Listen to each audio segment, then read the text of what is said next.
किसी के घर के बाहर अगर नाली का पानी बह रहा है, उन्हें लगता है कि उस सांसद जी के विकास के द्वारा वो विकास नहीं की। चंपारण की जनता इतनी मूर्ख और इतनी नासमझ नहीं है, उन्हें पता है कि उन्हें क्या करना है।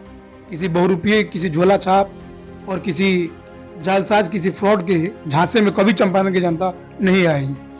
तो राम रथ यात्रा के नाम पर लाखों रुपए की उगाही की गई, लाखों रुपए के चंदे काटे गए बिहार सहित, यूपी सहित कई अन्य के आसपास के राज्यों में। आखिर वो पैसे कहाँ गए? राम रथ यात्रा कहाँ गई? सौभाग्य होगा मेरा कि वैसा गरीब का बेटा मैं बनूंगा कि मैं भी फॉर्च्यूनर और थार से घूमूंगा। नमस्कार, आप देख रहे हैं उदय बिहार। मैं हूं मंजित कुमार। अभी हमारे साथ मौजूद हैं युवाओं के चहेता एमजेके कॉलेज के सबसे चर्चित छात्र नेता अभिषेक गुप्ता जी। सबसे पहले अभिषेक गुप्ता जी, उदय बिहार में आपका स्वागत है। बहुत बहुत धन्यवाद आपका और पूरे उदय बिहार टीम को। अभिषेक गुप्ता जी, आगामी लोकसभा चुनाव 25 मई को हमारे यहाँ चुनाव होने वाला है। क्या इस बार पश्चिमी चंपारण लोकसभा क्षेत्र का मुद्दा रहेगा? देखिए, मुद्दा तो सदैव हमेशा से शिक्षा, रोजगार और विकास का ही मुद्दा रहा है। दूसरा कोई मुद्दा तो रहा नहीं है। क्या लगता है, पश्चिमी चंपारण लोकसभा क्षेत्र में विकास हुआ है? बिल्कुल, विकास तो हुआ ही है। बहुत सारे ऐसे लोगों का मानना है कि विगत 15 वर्षों से जो हमारे सांसद हैं डॉक्टर संजय जायसवाल जी कुछ काम नहीं किए हैं। क्या लगता है आपको, कुछ नहीं किए हैं? देखिए, सबसे पहले मैं उन लोगों को, जिन लोगों को लगता है कि विकास नहीं हुआ है, तो शायद उन लोगों के घर के बाहर कुछ लोगों का ये मानना रहता है कि विकास नहीं हुआ है। तो किसी के घर के बाहर अगर नाली का पानी बह रहा है, तो उन्हें लगता है कि उस सांसद जी के विकास के द्वारा वो विकास नहीं किया गया। और सबसे पहले तो आपको बता दें कि बहुत सारे ऐसे लोगों का मानना है कि पश्चिमी चंपारण का जो लोकसभा क्षेत्र है अभी हॉट सीट बन चुका है।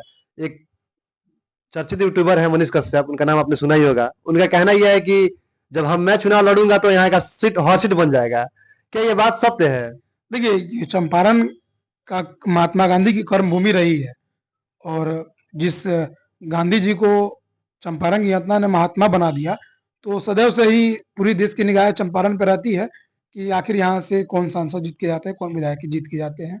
तो ये कहीं ना कहीं ये हमेशा से पूरे देश भर में हॉट सीट रहा है, ये कोई नई बात नहीं है। अभी हमारे मतलब पश्चिमी चंपारण लोकसभा क्षेत्र में दो प्रत्याशी अभी आपको दिख रहे हैं। एक बीजेपी से डॉक्टर संजय जायसवाल जी जो स्थानीय सांसद है यहाँ के, और एक चर्चित यूट्यूबर मनीष कश्यप, और तीसरा अभी तक कोई कैंडिडेट का नाम अभी तक लिस्ट जारी नहीं हुआ है।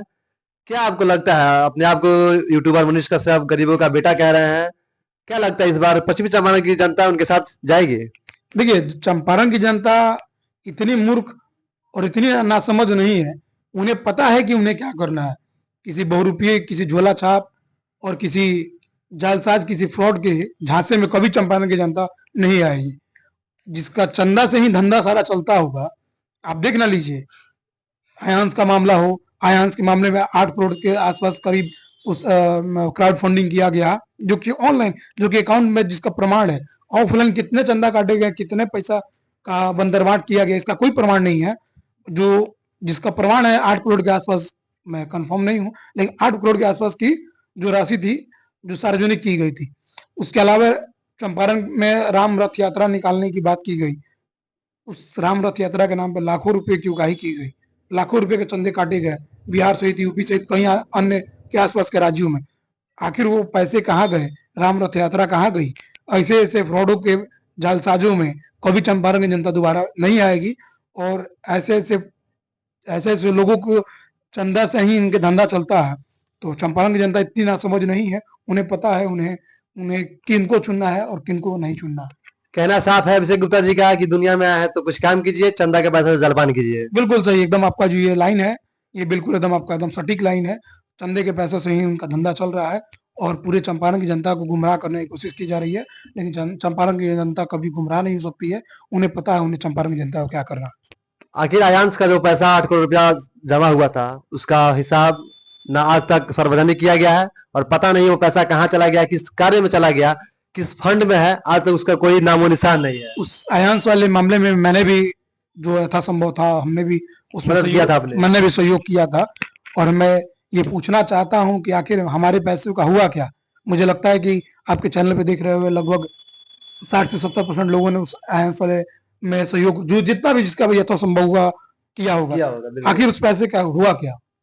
आखिर वो पैसा गया कहाँ? सही सही बात है। आखिर वो पैसा गया कहाँ? पूरा बिहार पूछता है अभिषेक जी के साथ। और अभिषेक जी, एक सबसे बड़ा मुद्दा ये है कि जहां जहां यूट्यूबर जा रहे हैं वहां गरीबों की बात कर रहे हैं, कह रहे हैं कि गरीब का बेटा है हम, अब हमें एक बार मौका दीजिए। क्या लगता है, वो गरीब का बेटा है, फॉर्चूनर से घूम रहे हैं, 10-10 थार उनके साथ घूम रही है। देखिए, ये तो दुर्भाग्य की बात है। सबसे बड़ी बात क्या है ना कि आज तक का इतिहास रहा है, जिस किसी ने भी गरीबों की बात की है, वो पता नहीं कौन सा वो गरीब की बात करते हैं कि पता नहीं वो अमीर हो जाते हैं। और आज हम भी गरीब के बेटा, आप भी गरीब के बेटा है। आप तो आज यहाँ आए हैं तो मुझे नहीं लगता है कि 4 फॉर्च्यूनर, 4 थार और 2-4 जी स्पोर्ट बिल्कुल लेकर नहीं, मैं तो चले आए। मोटरसाइकिल से आया हूँ। तो यही चीज है। तो कहीं ना कहीं मतलब है कि चंपारण में और भी तो गरीब का बेटा है भाई, वो क्यों नहीं फॉर्च्यूनर चल पाता है, वो क्यों नहीं थार से चल पाता है। तो कहने का मतलब गरीब का जब बेटा बोल रहे हैं अपने आप को, तो गरीबों की बात करते करते पता नहीं लोग कैसे अमीर हो जाते हैं। उनका मानना ये है कि अभी भी हमारे गांव में जाइएगा तो खपड़ा का घर है उनका, उनके पास रहने का अच्छा मतलब निवास नहीं है। उनका कहने का मतलब है, बोल रहे हैं कि अगर चुनाव जीतेंगे तो ज्यादा से ज्यादा होगा तो हम पक्का का घर बनवा लेंगे। क्या लगता है आपको देखिए, इस बार? हाथी के खाने के दांत अलग होते हैं और दिखाने के अलग होते हैं। तो मैंने आपसे बोला ही क्या, ऐसे बहुरूपियों के मतलब झांसे में नहीं आना है। जो व्यक्ति 50 लाख 60 लाख की गाड़ी पे चल सकता है, 1 करोड़ की गाड़ी अपने काफिले में चला सकता है और बोलेगा कि मेरे दोस्त ने दिया है। आज के समय मैं भी पूछना चाहता हूँ कि आपके वैसे दोस्त आपके पास क्यों नहीं है। जी बिल्कुल, मेरे पास तो ऐसा दोस्त नहीं है बिल्कुल। आपको तो मुझे लगता है कि आपको साइकिल देने वाले दोस्त नहीं मिलेंगे नहीं आपको। मिलेंगे। तो कहने का मतलब ठीक है भाई, उनके दोस्त दिए हैं, ठीक है, लेकिन ऐसे ऐसे बहुरूपियों के झांसे में नहीं आना है। और जो लोग कह रहे हैं कि मैं गरीब का बेटा हूँ, एक और गरीब के मसीहा बने फिरते थे लालू प्रसाद यादव जी। आज देखिए उनके बेटा, गरीब का बेटा आज हेलीकॉप्टर से घूम रहा है। तो शायद मैं चाहता हूँ कि सारे लोग ऐसे गरीब वैसे गरीब के बेटे हो जाए, कि वो लोग भी हेलीकॉप्टर से घूमे, फॉर्चूनर से घूमे, थार से घूमे। अभिषेक जी का कहना यह है कि सब लोग गरीब का बेटा हो जाए ताकि उनको भी सौभाग्य मिले, उनको भी भाग्य से सब फॉर्चूनर कोई मिले। नहीं, सब कोई नहीं, उनके जैसा सब कोई बने। उनके जैसा जो उनके फॉर्चूनर से जैसा घूम सके, उनके जैसा गरीब का बेटा बने ताकि सब कोई फॉर्चूनर वैसा से। गरीब का बेटा अभिषेक गुप्ता जी बनना चाहेंगे। बिल्कुल, मैं सौभाग्य होगा मेरा कि वैसा गरीब का बेटा मैं बनूंगा, कि मैं भी फॉर्च्यूनर और थार से घूमूंगा और 4-4 स्पॉट लेके मैं अच्छा घूमूंगा। अभिषेक गुप्ता जी, इस बार भी आप जिस जैसे चंदा की बात किए हैं, इस बार भी उनका कहना यह है कि आप हमको 11-11 रुपया चंदा दीजिए। इस तो बार भी उनका असल में तो यहाँ पे देखिए, बात यहाँ चुनाव की नहीं है, बात यहाँ धंधे की है। मतलब चंदा ही धंधा है। बाबू ना भैया सबसे बड़ा रुपया। तो जो जनता जो जानती है भैया कि आखिर उनका मेन मकसद धंधा ही है, चंदा ही है, तो लोग अपना धंधा से कंप्रोमाइज कैसे करेगा।